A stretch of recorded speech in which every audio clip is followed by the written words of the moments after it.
Assalamualaikum warahmatullahi wabarakatuh. Bismillahirrahmanirrahim. Alhamdulillahirabbil alamin. Wassalatu wassalamu ala asyrofil anbiya'i wal mursalin sayyidina Muhammadin wa ala alihi wa sahbihi ajma'in. Rabbi shrah li sadri wa yassir li amri wahlul 'uqdatam min lisani yafqahu qawli. Rabbana zidna 'ilma warzuqna fahma wa waffiqna 'amalan maqbulan. Amma ba'du. Bapak-bapak juga masih berikhlas yang dimuliakan Allah Subhanahu wa taala. Insyaallah malam ini kita akan melanjutkan kajian tafsir kita dari surah Ali Imran. Ayat kita pada malam hari ini adalah ayat yang ke-118 sampai dengan 120. Dari itu kita awali dengan membaca Al-Quran surat Al-Fatihah. Mudah-mudahan Allah Subhanahu wa taala membuka semua kebaikan untuk kita, memberikan ilmu yang bermanfaat di dunia dan akhirat. Ala hadhihi niyyah wa ala kulli niyatin shalihah. Al-Fatihah. A'udzu billahi minasy syaithanir rajim. Bismillahirrahmanirrahim. Alhamdulillahi rabbil alamin. Ar-Rahmanir Rahim. Maliki yaumiddin. Iyyaka na'budu wa iyyaka nasta'in. اهدنا الصراط المستقيم صراط الذين أنعمت عليهم غير المغضوب عليهم ولا الضالين آمين. Baik, temanya adalah larangan terhadap orang beriman untuk menjadikan orang non-muslim sebagai teman kepercayaan. Kita lantunkan dulu ayatnya, kita baca sama-sama, menikmati membaca Al-Quran, satu huruf pahalanya 10. Satu ayat adalah lebih baik daripada sholat sunnah 100 rakaat. A'udzu billahi minasy syaithanir rajim. Bismillahirrahmanirrahim. Ya ayyuhalladzina amanu la tattakhidhu bitanatan min dunikum la ya'lunakum khabala wad'u ma'anittum qad badatil baghdha'u min afwahihim wa ma tukhfi suduruhum akbar qad bayyana lakumul ayati in kuntum taqilun. La antum ulai tuhibbunahum wa la yuhibbunakum wa tu'minuna bil kitabi kullih wa idza laqukum qalu amanna wa idza khalau 'alaykumul anamila minal ghayb qul mutu bi ghayrikum innallaha 'alimun bilatis sudur. In tamsaskum hasanatun tasu'hum wa in tusibakum sayyi'atun yafrahu biha wa in tasbiru wa tattaqu la yadurrukum kaiduhum syai'a innallaha bima ya'maluna muhit. Sadaqallahul azim wa sadaqa rasulun nabiyul karim wa nahnu ala dzalika minasyahidin wasyakirin walhamdulillahi rabbil alamin. Allahumma arhamna bil Qur'an. Baik, ayat 118 sekali lagi temanya adalah larangan bagi orang yang beriman untuk menjadikan orang-orang non-muslim sebagai teman kepercayaan. Hubungan ayat 118 dengan ayat sebelumnya. Pada ayat-ayat sebelumnya dijelaskan tentang sifat-sifat orang kafir dari kalangan ahli kitab dan orang-orang musyrik dan siksaan mereka di akhirat, dan menjelaskan tentang keadaan orang mukmin dan pahala mereka di akhirat. Jadi terminalnya orang yang tidak beriman tentunya ke neraka, orang yang beriman tentunya akan mendapatkan kemuliaan dari Allah dan rahmatnya Allah di surga. Mudah-mudahan kita termasuk orang yang mukminin. Amin ya rabbal alamin. Pada ayat-ayat berikut ini peringatan untuk orang mukmin untuk mengikat hubungan dan kedekatan yang dalam dengan orang-orang kafir dan orang munafik. Kalau sekedar bergaul boleh Mas Toto, akan tetapi CS sampai tahu dalamnya jangan. Tuh, karena mereka itu orang yang di luar kalangan kita. Di sini diberikan penjelasan tahdhirun lil mu'minin min abadis silati was-sadaqat al-'amiqah ma'al kafirin wal munafikin.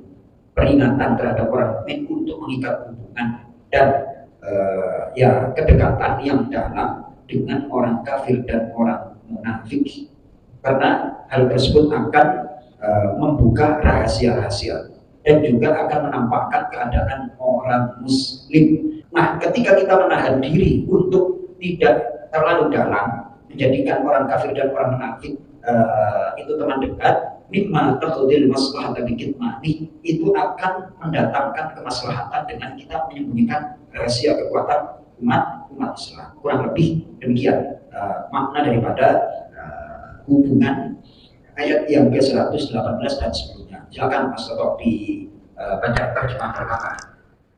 Bismillahirrahmanirrahim. Ya ayyuhalladzina amanu, wahai orang-orang yang mereka beriman, la tattakhizu, jangan kalian mengambil bitonatan, teman kepercayaan, min dunikum, dari selain kalian orang Islam. La ya'lunakum, tidak pernah mereka berhenti memberikan pada kalian khabaran, kesengsaraan, kejahatan. Waddu, dan mereka mengharapkan ma'anitum, apa yang menghancurkan kalian. Qad badatin, sungguh telah jelas, al-baghza'u, kebencian, permusuhan, min afwahihim, dari mulut-mulut mereka. Wama, dan apa kebencian, tukhfi, yang disembunyikan, suduruhum, oleh dada-dada hati mereka, akbar, lebih besar. Qad bayyana, sungguh kalian telah jelaskan, lakumul ayati, kepada kalian tanda-tanda kebencian mereka, in kuntum ta'qilun, jika kalian menggunakan akal. Jadi kalau kita benar-benar berpikir, orang non-muslim, yang namanya non-muslim itu ya yang tidak beriman kepada Allah, itu tak henti-hentinya mereka menimpakan kejahatan, kesengsaraan, dan mereka berharap agar kita itu hancur, dan itu bisa disinyalir dari kebencian dan permusuhan mereka dari mulut-mulut, dari ucapan-ucapannya. Jadi akhirnya dari dada yang mereka pendam, apa yang ada dalam hati itu keluar lewat mulutnya. Luar biasa sekali itu. Terjemah bebasnya Mas Toto. Wahai orang-orang yang beriman, janganlah kamu menjadikan teman orang-orang yang di luar kalanganmu seagama sebagai teman kepercayaanmu, karena mereka tidak henti-hentinya menyusahkan kamu. Mereka mengharapkan kehancuranmu. Sungguh telah nyata kebencian dari mulut mereka, dan apa yang tersembunyi di hati mereka lebih jahat. Sungguh telah kami terangkan kepadamu ayat-ayat kami, jika kamu mengerti.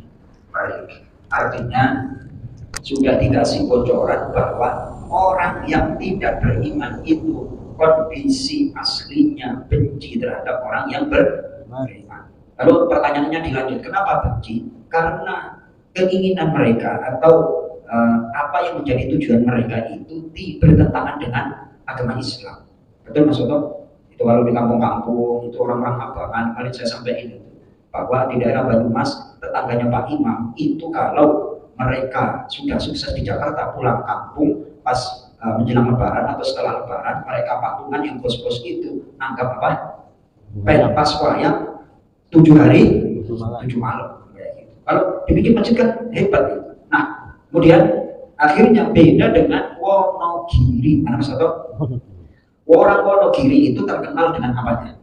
Bakso. Di banyak salah satu kampung saya dapat cerita, itu yang mereka sukses di luar daerah bikin masjid. Kemudian kalau nggak ada ustadznya, itu merekrut alumni pondok pesantren. Kalau belum nikah dinikahin. Terus tiap bulan digaji. Akhirnya apa? Benar-benar hebat di Wonogiri.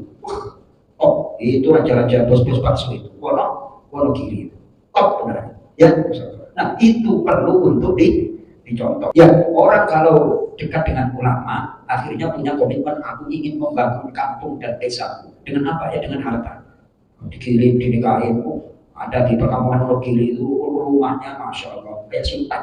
Itu nggak tahu Wonogiri mana, pokoknya di YouTube ada itu Kak Ciroto, ya kan? Di YouTube ada itu. Dan saya ketemu sama orang-orang bos-bos Wonogiri pernah. Dan saya kan sekarang tukang giling bakso nih, apa namanya, pondok. Akhirnya cerita-cerita seperti itu, ya Allah, hebat itu. Ya Pak Dewi ya. Alhamdulillahirabbil alamin. Akhirnya pintar-pintar. Lah wong bos Mas Toto. Apalagi kalau baksonya jualannya di Medan, di luar Jawa. Wah, harganya tambah top. Bayar berapa? Masjid. Kalau belum nikahin, terus bulanan kasih sama bos-bos itu. Allah Akbar. Oh benar itu. Wonogiri, sehingga akhirnya membaksokan Nusantara. Baik, ya Allah ya Karim. Ulangi Mas Toto, apa namanya Asbabun Nuzul ayat 118. Ibnu Abbas radhiyallahu anhu berkata, ada sebagian kaum muslim yang berhubungan baik dengan orang-orang Yahudi. Karena ketika masa jahiliyah, mereka menjadi tetangga dekat dan sekutu dalam peperangan. Lalu Allah menurunkan ayat ini. Baik, jadi sekali lagi umat Islam tidak boleh lemah. Tidak boleh apa? Tidak boleh lemah. Dalam keadaan apapun harus tetap waspada. Kenapa? Karena yang diinginkan oleh mereka orang-orang non-muslim itu adalah kita lemah. Baik, coba kita kaitkan dengan surah An-Nisa. Surah apa? Surah An-Nisa. Surah An-Nisa halaman 95. Ini ayatnya panjang. Ayat 102. Surah An-Nisa ayat 102. Pelan-pelan Mas Toto, terjemah bebasnya pelan-pelan. Ayat 102. Dan apabila engkau Muhammad berada di tengah-tengah mereka sahabatmu, lalu engkau hendak melaksanakan sholat bersama-sama mereka, maka hendaklah segolongan dari mereka berdiri sholat besertamu dan menyandang senjata mereka. Kemudian apabila mereka yang sholat besertamu sujud telah menyempurnakan 1 rakaat, maka hendaklah mereka pindah dari belakangmu untuk menghadapi musuh, dan hendaklah datang golongan yang lain yang belum sholat, lalu mereka sholat denganmu, dan hendaklah mereka bersiap siaga dan menyandang senjata mereka. Orang-orang kafir ingin agar kamu lengah terhadap senjatamu dan harta bendamu. Stop, ya kan? Ulangi Mas Toto. Orang-orang kafir ingin agar kamu lengah terhadap senjatamu dan harta bendamu. Lalu mereka menyerbu kamu sekaligus. Tuh, kita itu dicaplok apaan aja Mas Toto? Indonesia itu dicaplok apaan aja? Emas, nikel, apa segala macam. Yang nyaplok kira-kira orang beriman apa orang kafir? Orang kafir. Ya Allah. Astagfirullahaladzim. Itu sangat memberi. Bukan, kalau istilahnya tempat itu orang Islam yang KTP aja Pak. Bukan orang Islam yang KTP aja. Ya Allah. Astagfirullahaladzim. Kita itu Indonesia apa yang kurang? Kaya raya, apapun. Jadi itu kita memang dibuat lemah. Dibuat apa? Dibuat lemah. Ulangi Mas Toto. Orang-orang kafir ingin agar kamu lengah terhadap senjatamu dan harta bendamu. Lalu mereka menyerbu kamu sekaligus. Dan tidak mengapa kamu meletakkan senjata-senjatamu jika kamu mendapat suatu kesusahan karena hujan atau karena kamu sakit. Dan bersiap siagalah kamu. Sungguh Allah telah menyediakan azab yang menghinakan bagi orang-orang kafir itu. Baik. Asbabun Nuzul ayat 102. Abu Hurairah radhiyallahu anhu menjelaskan bahwa suatu saat kaum mukmin mendirikan sholat zuhur bersama Rasulullah SAW di Asfan. Saat bersamaan kaum musyrik di bawah pimpinan Khalid bin Walid menyerbu secara tiba-tiba dari arah kiblat. Kaum musyrik berkata, mereka dalam keadaan lengah. Sebentar lagi akan datang waktu asar yang lebih mereka cintai daripada nenek moyang mereka sendiri.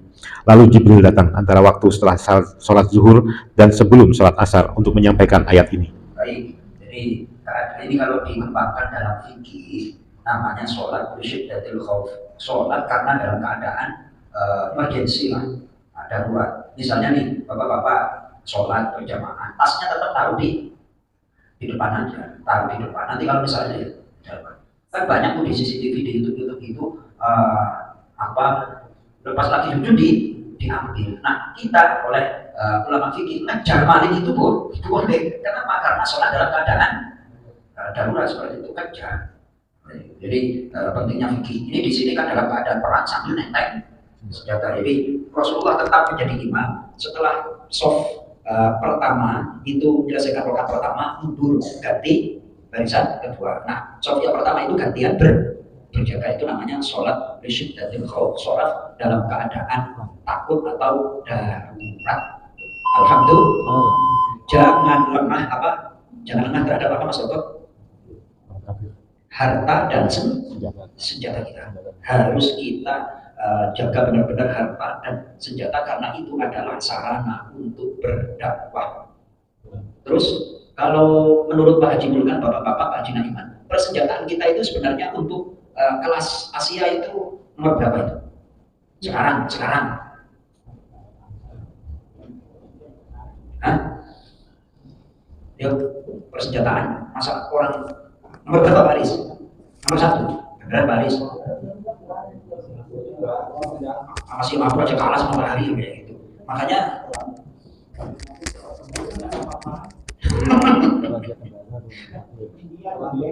nah itu India aja punya nuklir, Pakistan hebat sekarang teknologinya. Insya Allah. Mudah-mudahan kemerdekaan yang 80 ini menjadi momentum untuk lebih baik lagi. Assalamualaikum warahmatullahi wabarakatuh.